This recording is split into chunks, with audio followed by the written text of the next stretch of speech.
ويقال ونكلمهم ذات اليمين وذات الشمال وكلبهم باسط ذراعيه بالوصيد لو اطلعت عليهم لوليت منهم فرارا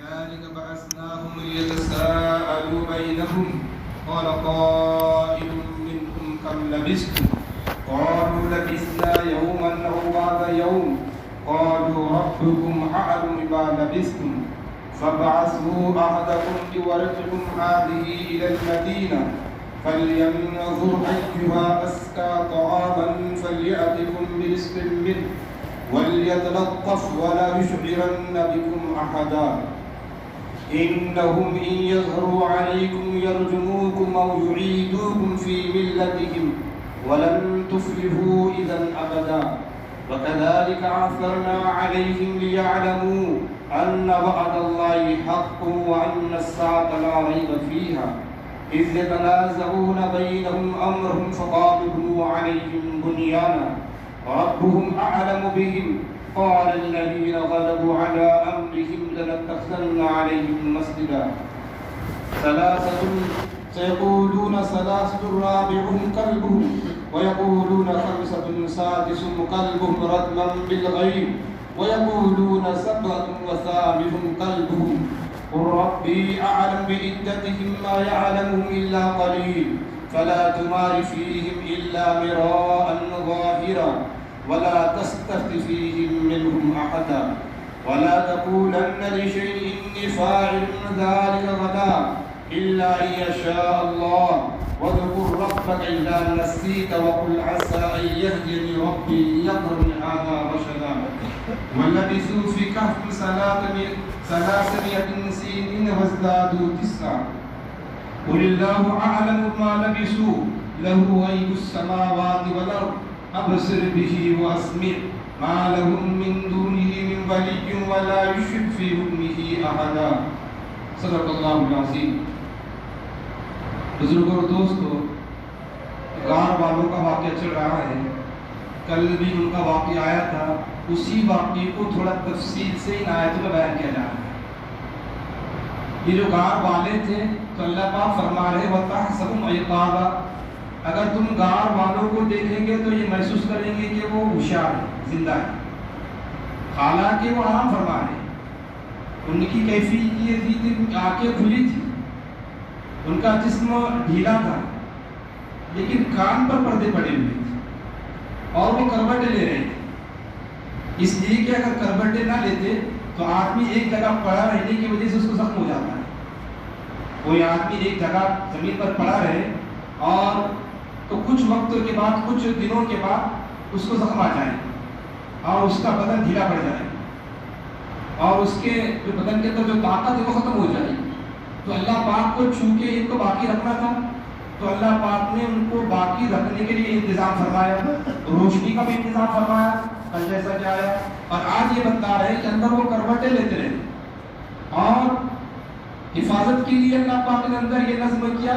غار بڑی چوڑی تھی اور باہر ایک کتا نگرانی کے لیے رکھ لیا. جیسے ہی اندر لوگ کروٹیں لیتے کتا بھی اپنی کروٹیں لیتا. کتا اپنے پیر پھیلایا ہوا تھا، سامنے کے دونوں اس کے پیر پھیلے ہوئے تھے، گویا کہ وہ نگرانی کر رہا تھا ان کی. تو کتے کو بھی اللہ پاک نے نگرانی کے لیے معمول فرما دیا اور وہ بھی کتا آنکھیں بند تھی لیکن وہ بھی زندہ تھا. اور دوسری شکل اللہ پاک نے ان کو باقی رکھنے کے لیے فرمائی نبی طلعت علیہم، اگر آپ کوئی اس کو دیکھ لیتا، ان کو دیکھ لیتا تو اللہ پاک نے ایسا نظام فرمایا تھا اگر کوئی ان کو دیکھ لیتا تو وہ دیکھ کر بھاگ جاتا. ایک اس کے اوپر کیفیت طاری ہو جاتی. روایت میں آتا ہے کہ حضرت معاویہ رضی اللہ تعالیٰ عنہ، حضرت عبداللہ ابن عباس رضی اللہ تعالیٰ عنہ روم کے علاقے میں ایک جنگ میں جا رہے تھے. انہوں نے معلوم پڑا کہ یہ غار وہی ہے جس کا قرآن میں تذکرہ ہے، تو وہ حضرت معاویہ نے چاہ کے وہاں جائے. حضرت عبداللہ ابن عباس نے منع بھی فرمایا تو حضرت معاویہ نے فرمایا یہ زمانے کی بات تھی، واپس آنا منع تھا. حضرت پاک نے سمجھا دیا اور پیچھے ہٹ گئے. حضرت معاویہ نے اپنے کچھ آدمیوں کو بھیجا تو جب یہ لوگ غار کے قریب گئے تو وہاں سے ایک سخت ہوا آئی جس سے یہ لوگوں کو واپس آنا پڑا. معلوم یہ ہوا کہ اللہ پاک نے حفاظت کا ذریعہ دوسرا اس طرح رکھا کہ لوگوں پر ان کا خوف بھی بٹھا دیا کہ کوئی وہاں جا نہ پائے. تو یہ بھی اس آیت میں بتایا گیا. پھر چونکہ اللہ پاک کو ان کو بیدار کرنا تھا, اللہ پاک نے ان کو بیدار کیا. جب وہ بیدار ہوئے تو آپس میں پوچھنے لگے کتنا ہم ٹھہرے, کتنی دیر سوئے. تو کچھ لوگوں نے کہا آدھا دن, کچھ نے کہا ایک دن, کچھ نے کہا یہ معاملہ اللہ کے حوالے چھوڑو, کتنے دن سوئے کیا ہوا, کھانے کی فکر کرو, کھانے کی فکر کرو, بھوک لگ گئی. تو ان میں سے ایک تملیکا نام کا تھا, اس کو ان لوگوں نے مشورہ کیا, اس کو بھیجا بازار اور سمجھایا بازار جانے سے پہلے دیکھنا سب لوگ ہماری تلاش میں رہیں گے, سب ہم کو ڈھونڈ رہے ہوں گے, تو حیت بدل کر جاؤ, کیفیت بدل جاؤ, لباس بدل کر جاؤ, اور ہماری خبر کسی کو نہیں ہونا, چونکہ اگر ہو جائے گی تو معاملہ بگڑ جائے گا. اور یہاں پر یہ بھی فرمایا یہ لوگ بڑے گھرانے کے تھے, ان لوگوں نے اپنے گھر سے پیسہ بھی لیا تھا, تو پیسہ دے کر بھیجا.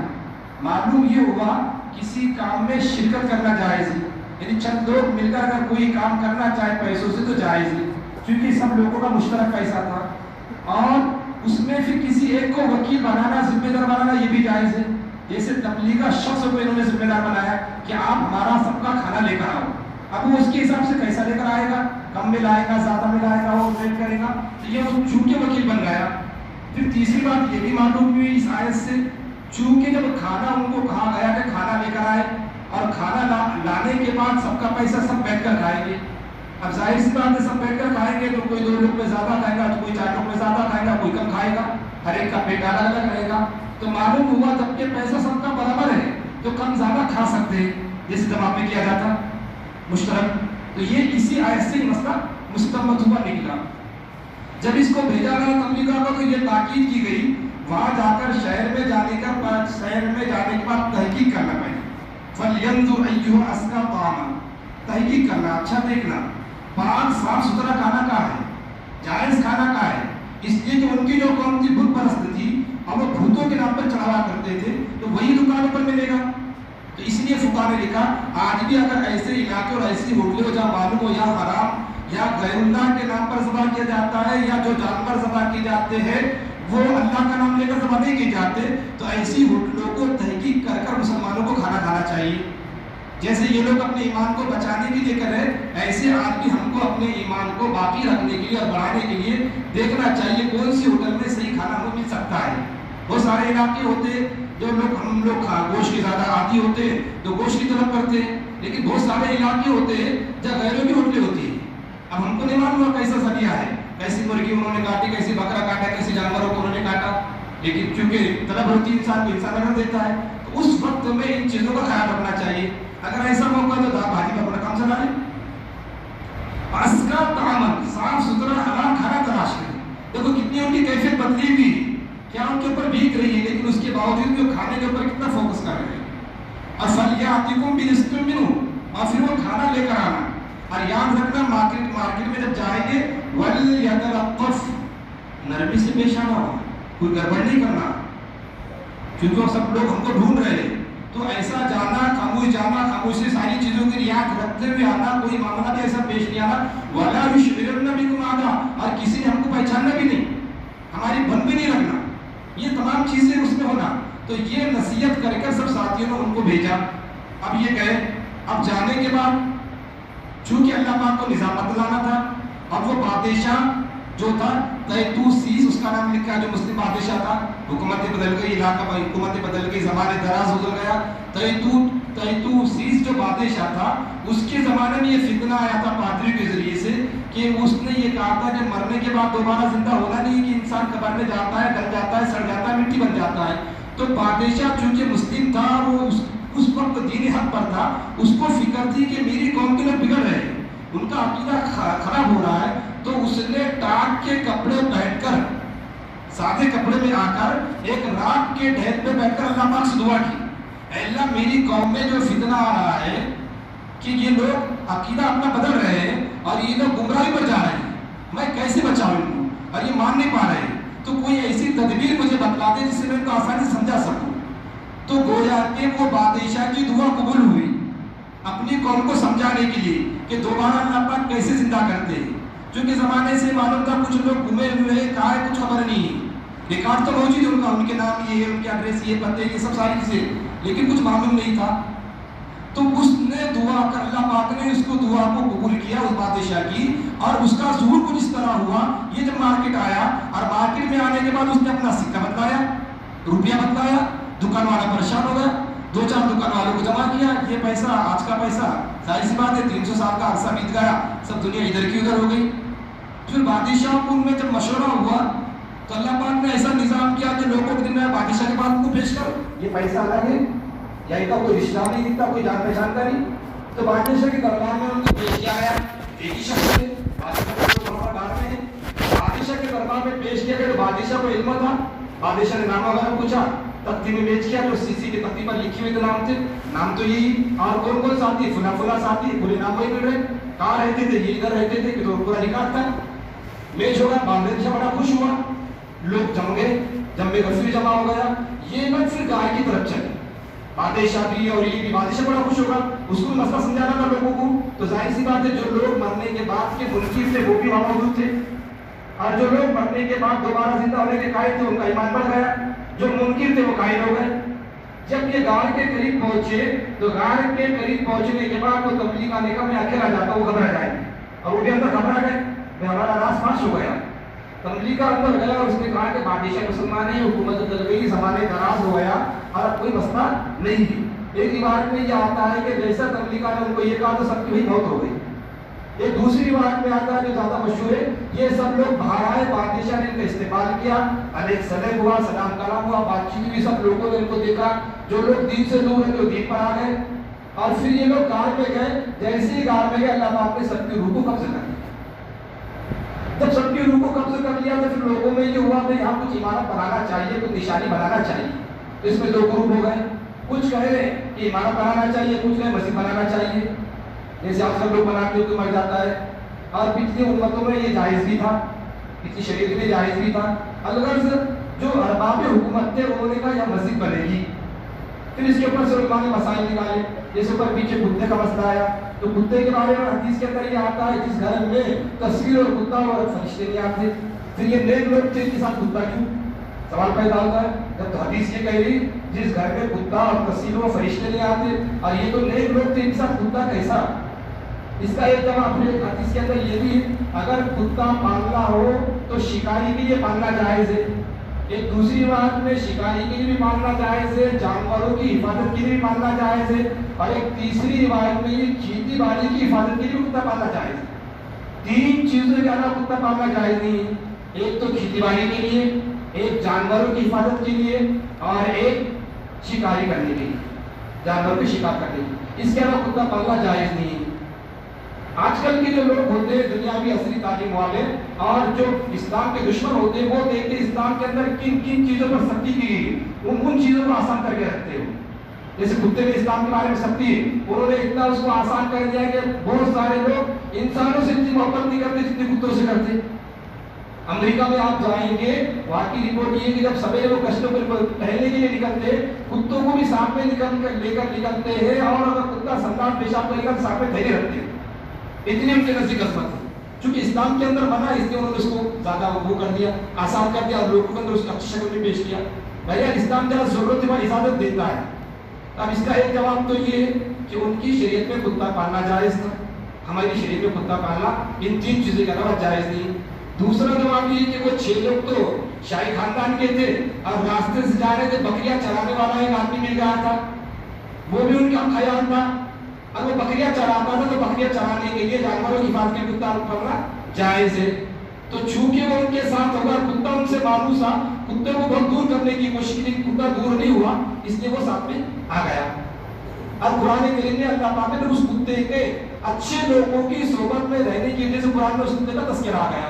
اس سے علماء نے مسئلہ لکھا ہے, اگر کوئی نبی کریم صلی اللہ علیہ وسلم ایک مرتبہ مسجد سے باہر نکلے, حضرت اللہ فرماتے ہیں نبی کریم صلی اللہ علیہ وسلم باہر نکلے, ایک صحابہ نے عرض کیا اللہ کے رسول قیامت کب آئے گی؟ نبی علیہ السلام نے فرمایا قیامت کے لیے تو نے کیا جمع کر رکھا؟ وہ صحابی شرمندہ ہوئے, پھر کہنے لگے اللہ کے رسول نہ میں نے زکات ہے, نہ روزہ ہے, نہ صدقہ خیرات ہے, لیکن بات اتنی ہے کہ میں اللہ اور اس کے رسول سے محبت کرتا ہوں. تو نبی صلی اللہ علیہ وسلم فرمایا جو شخص جس سے محبت کرے گا وہ کل قیامت میں وہ اس کے ساتھ رہے گا. حضرت انس فرماتے ہیں اتنی خوشی ہوئی جملے سے مجھے اتنی خوشی ہوئی اس سے پہلے اتنی کبھی خوشی نہیں ہوئی تھی. اس لیے کہ حضرت انس نبی صلی اللہ علیہ وسلم کے خادم تھے, یعنی آپ صلی اللہ علیہ وسلم کے ساتھ ہمیشہ رہنے والے تھے. تو فرماتے ہیں سب سے پہلے اللہ رسول سے محبت کرتا ہوں, ابو بکر عمر سے محبت کرتا ہوں. جب ان سے محبت کرتا ہوں تو نبی نے پروانہ دے دیا جو جس سے محبت کرے گا تو قیامت میں اس کے ساتھ رہے گا. اسی سے پھر فقہاء نے مسئلہ نکالا, اگر کوئی علماء حق کے ساتھ رہتا ہے, اللہ کے ساتھ رہتا ہے, کچے گناہگار ہو, ان کی صحبت میں رہتا ہے, ان کی معیت میں رہتا ہے, تو اللہ پاک اس کو بھی کل نواز دیں گے. جب کتے کو نواز رہے تو پھر انسانوں کو کیوں نہیں نوازیں گے؟ اس لیے اہل اللہ کی صحبت میں رہا کرے, اللہ والوں کی صحبت میں نشست برخاست رکھا کرے, ان سے میل جول رکھا کرے. جب اللہ پاک کی بہانے سے ہماری مغفرت کر دے. اللہ جب یہ لوگ وہاں پر گئے, یہ جب جا رہے تھے جانے سے پہلے انہوں نے کہا ہمارا راز ظاہر نہ ہو. اب ظاہر زبان سے راز ظاہر ہوگا تو کیا ہوگا؟ تو اللہ فرمائے یرجموکم, ہم کو وہ سنسار کر دے گی. سنسار کا مطلب آتا ہے رجم کرنا. رجم کہتے ہیں پہلے زمانے میں ان کی شریعت میں شاید یہ قانون ہوگا جو اپنے دین سے ہٹ جاتا دقیانوس کے زمانے میں, تو اس کی سزا یہ ہوتی کہ اس کو چوراہے پر لایا جاتا اور سب لوگ محلے کے بڑے بڑے لوگ آتے اور سب پتھر سے اس کا سر کچل دیتے. جیسے اسلام کے اندر بھی یہ شریعت کو واقع رکھا گیا ہے زنا کاری کے اندر.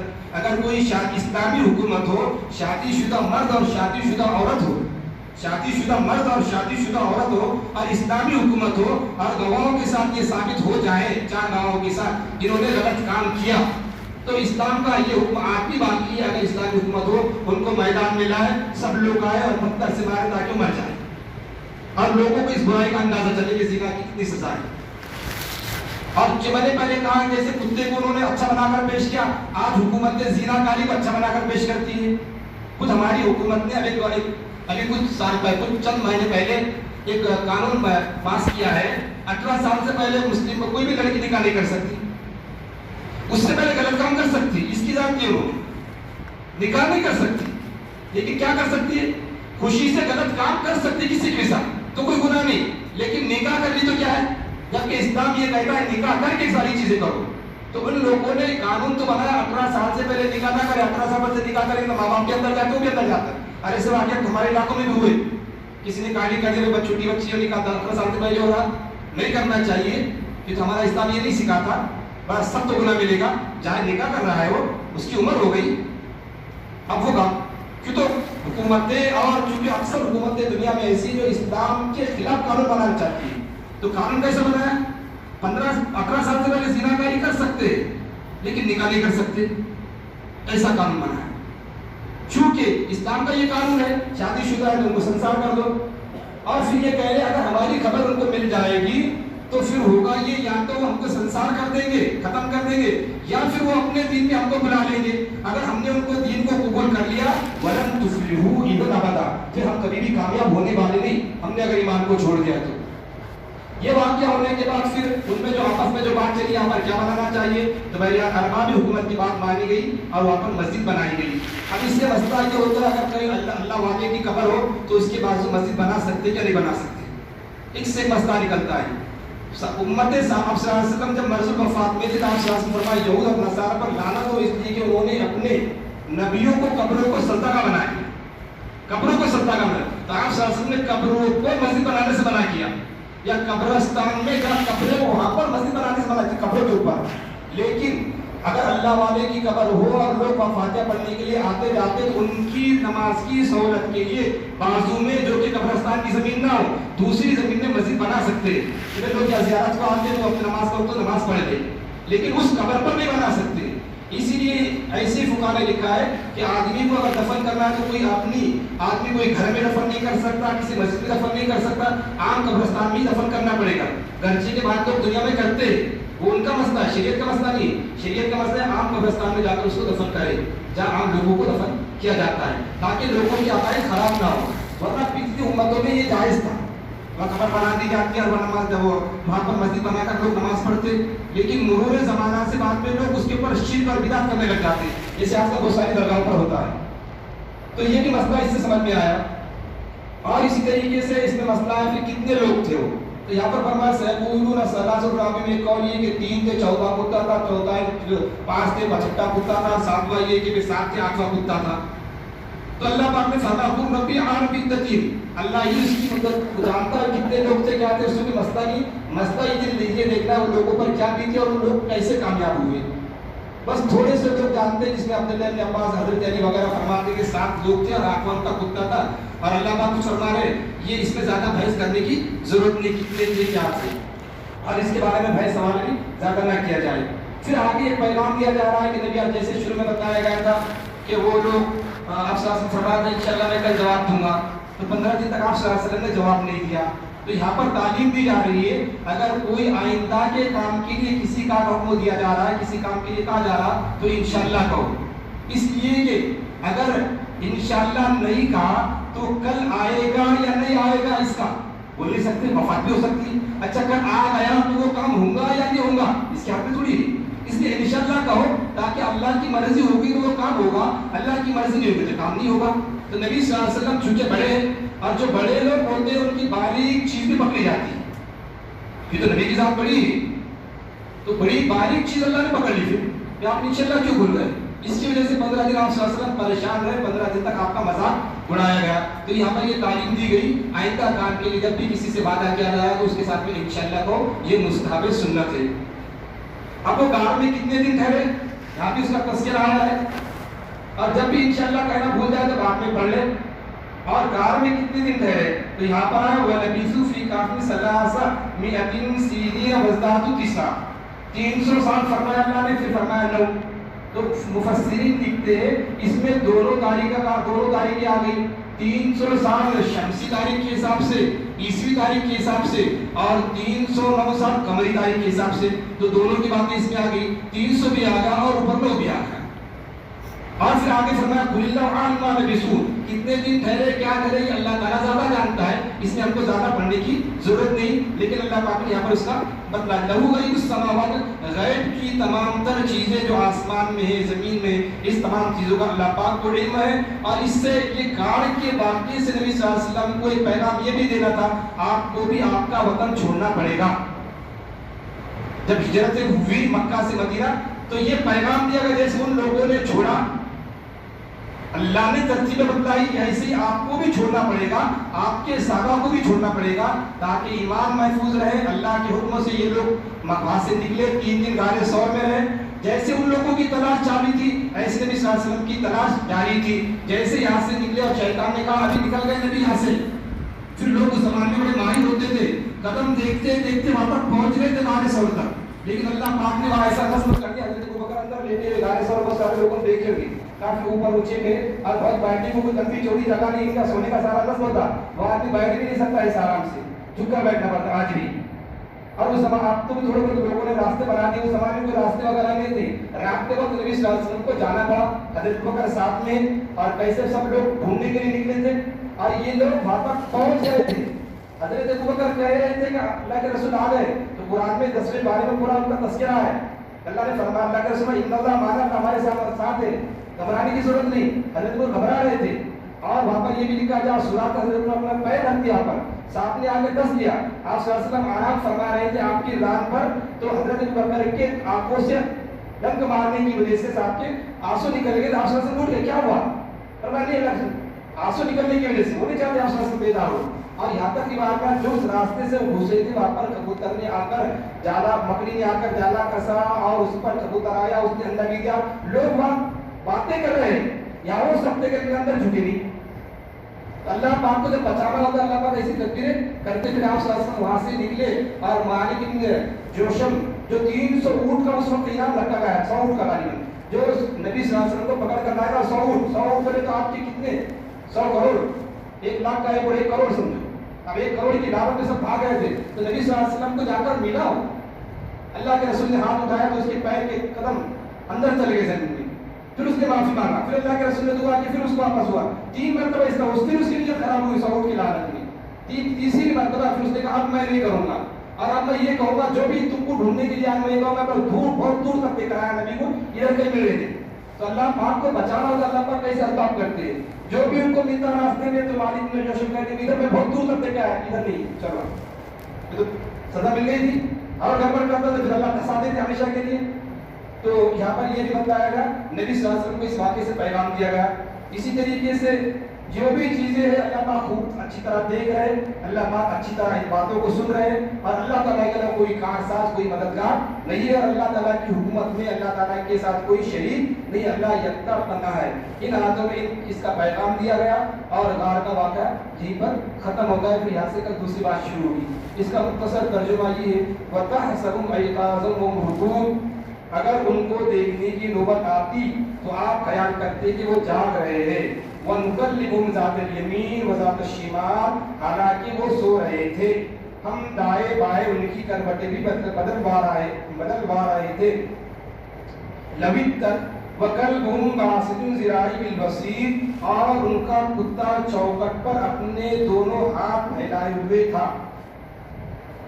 لَوِ اطَّلَعْتَ عَلَيْهِمْ لَوَلَّيْتَ مِنْهُمْ فِرَارًا وَلَمُلِئْتَ مِنْهُمْ رُعْبًا، اگر آپ ان کو جھانک کر دیکھتے تو پیٹ پھیر کر بھاگ کھڑے ہوتے، اور آپ کے اندر ان سے دہشت سما جاتی، ایک خوف پیدا ہوتا کر دیکھتے۔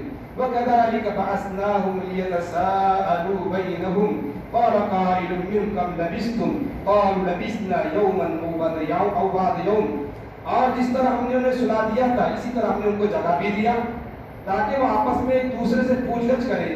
تو ان میں سے ایک کہنے والے نے دریافت کیا، تم کتنی دیر نیند کی حالت میں رہے ہوگے؟ ان لوگوں نے کہا ایک دن یا اس سے کچھ کم۔ کچھ اور لوگوں نے کہا تم کتنے دن سوتے رہے ہو؟ ان میں سے کس نے کہا تمہارا پروردگار ہی زیادہ واقف ہے، ہم کتنی دیر سوئے؟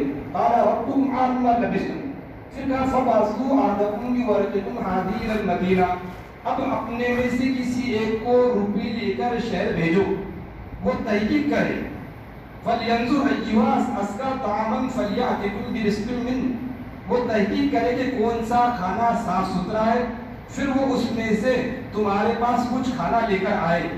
وَلْيَتَلَطَّفْ وَلَا يُشْعِرَنَّ بِكُمْ أَحَدًا، اسے چاہیے کہ خوش اخلاقی سے کام لے اور کسی کو تمہاری خبر نہ ہونے دے۔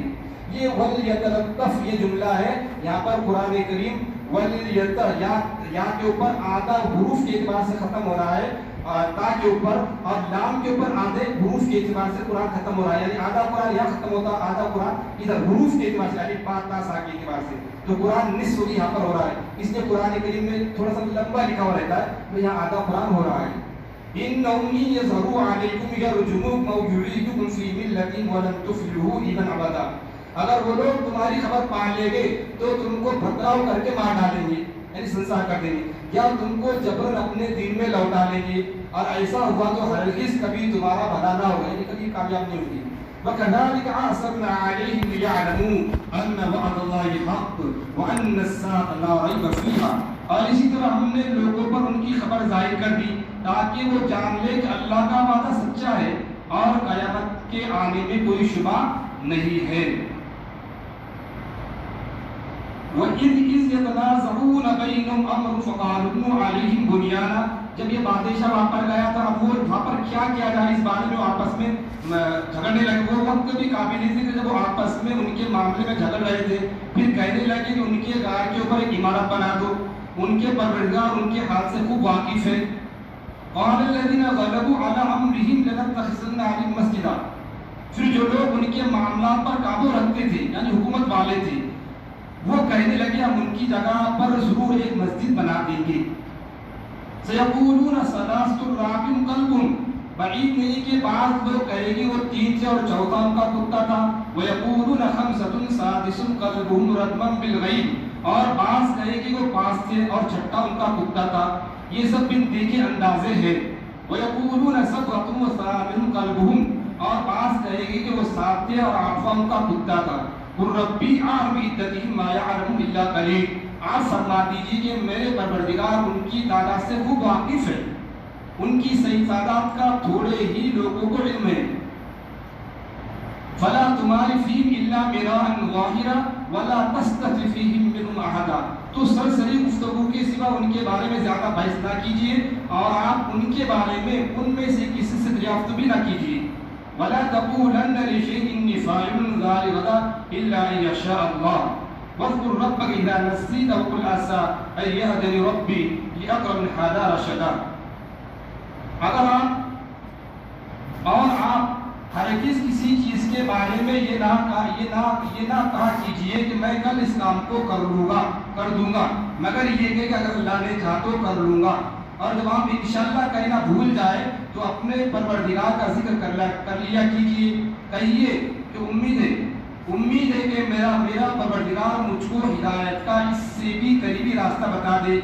وَلَبِثُوا فِي كَهْفِهِمْ ثَلَاثَمِائَةٍ سِنِينَ وَازْدَادُوا تِسْعًا، اور حقیقت یہ کہ وہ لوگ اپنے غار میں 309 سال ٹھہرے رہے۔ قُلِ اللَّهُ أَعْلَمُ مَا لَبِثُوا، آپ کہہ دیجئے ان پر گزری ہوئی مدت سے اللہ خوب واقف ہے۔ لَهُ غَيْبُ السَّمَاوَاتِ وَالْأَرْضِ، آسمانوں کے اور زمین کی غیب کی باتیں اللہ ہی کو معلوم ہے۔ ابصر بِهِ وَاسْمِعْ، اللہ پاک خوب دیکھنے والے اور خوب سننے والے ہیں۔ مَا لَهُم مِّن دُونِهِ مِن وَلِيٍّ وَلَا يُشْرِكُ فِي حُكْمِهِ أَحَدًا، اللہ کے سوا ان کا کوئی مددگار نہیں اور نہ اللہ اپنی حکومت میں کسی کو شریک کرتے ہیں۔ اللہ پاک سے دعا ہے کہ اللہ پاک سے نفع کرنے کی توفیق عطا فرمائے۔